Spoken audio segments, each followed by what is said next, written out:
অগ্রণী ব্যাংকের fixed deposit বলতে বোঝায় গ্রাহক নির্দিষ্ট মেয়াদে যে কোনো পরিমাণ টাকা জমা রেখে নির্দিষ্ট মেয়াদ শেষে মুনাফাসহ মূলধন ফেরত পাওয়া। অগ্রণী ব্যাংক এফডিআরে দিচ্ছে সর্বোচ্চ ইন্টারেস্ট রেট, যা সরকারি ব্যাংকগুলোর মধ্যে অন্যতম।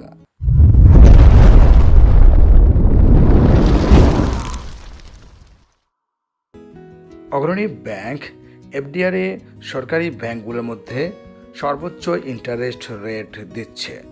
অগ্রণী ব্যাংক 3 মাস মেয়াদি এফডিআরে যে কোনো পরিমাণ টাকায় গ্রাহককে ইন্টারেস্ট দিচ্ছে 8.50%।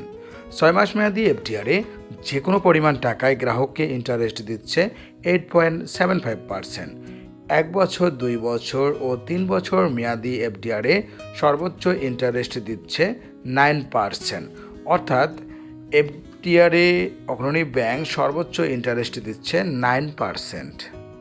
আপনার টিন সার্টিফিকেট থাকলে ট্যাক্স কর্তন হবে 10%, টিন সার্টিফিকেট না থাকলে ট্যাক্স কর্তন হবে 15%।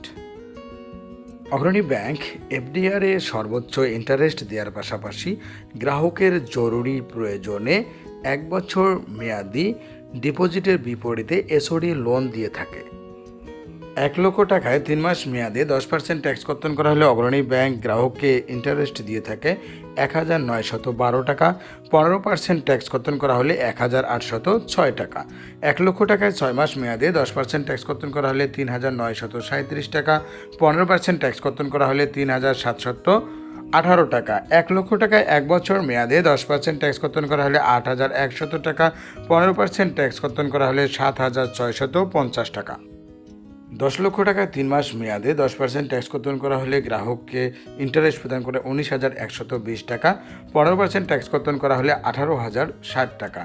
10 লক্ষ টাকায় 6 মাস মেয়াদে 10% ট্যাক্স কর্তন করা হলে 39370 টাকা। 15% ট্যাক্স কর্তন করা হলে 37180 টাকা। 10 লক্ষ টাকায় 1 বছর মেয়াদে 10% ট্যাক্স কর্তন করা হলে 81000 টাকা। 15% ট্যাক্স কর্তন করা হলে 74500 টাকা।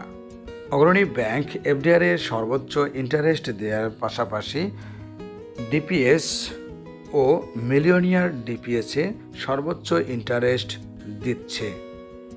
ব্যাংকিং নিত্য নতুন সকল আপডেট পেতে আমাদের চ্যানেলটি অবশ্যই সাবস্ক্রাইব করতে ভুলবেন না। প্রাপ্ত মুনাফা থেকে উৎসে কর কর্তনের পাশাপাশি আবগারি শুল্ক কর্তন হবে প্রাপ্ত মুনাফা থেকে। অগ্রণী ব্যাংক এফডিআরে আকর্ষণীয় ইন্টারেস্ট দেওয়ার পাশাপাশি গ্রাহককে লোন ও ক্রেডিট সুবিধা প্রদান করে থাকে। অর্থাৎ এফডিআরের বিপরীতে গ্রাহক ক্রেডিট কার্ড নিতে পারবেন। অগ্রণী ব্যাংক এফডিআরে অটো রেনুয়াল সুবিধা দিয়ে থাকে গ্রাহককে। অর্থাৎ নির্দিষ্ট মেয়াদপূর্তির পর এফডিআর অ্যাকাউন্টটি ভেঙে না ফেললে অটো রেনুয়াল সুবিধা পাবে গ্রাহক। আমাদের চ্যানেলটি সাবস্ক্রাইব করতে ভুলবেন না। অগ্রণী ব্যাংকের আকর্ষণীয় এফডিআর অ্যাকাউন্টটি খুলতে গ্রাহকের কী কী ডকুমেন্ট লাগে আসুন তা জেনে নিই। অ্যাকাউন্ট হোল্ডারের এনআইডি বা পাসপোর্ট বা জন্ম নিবন্ধনের ফটোকপি প্রদান করতে হবে। অ্যাকাউন্ট হোল্ডারের সদ্য তোলা পাসপোর্ট সাইজের 2 কপি ছবি অবশ্যই তা ইন্ট্রোডিউসার দ্বারা সত্যায়িত হতে হবে। অ্যাকাউন্ট হোল্ডারের মনোনীত নমিনির এনআইডি বা পাসপোর্ট বা জন্ম নিবন্ধনের ফটোকপি। নমিনির সদ্য তোলা পাসপোর্ট সাইজের 1 কপি ছবি অবশ্যই তা অ্যাকাউন্ট হোল্ডার দ্বারা সত্যায়িত হতে হবে। এছাড়াও বিদ্যুৎ বিল বা গ্যাস বিলের ফটোকপি ঠিকানা যাচাইয়ের জন্য অবশ্যই প্রদান করতে হবে।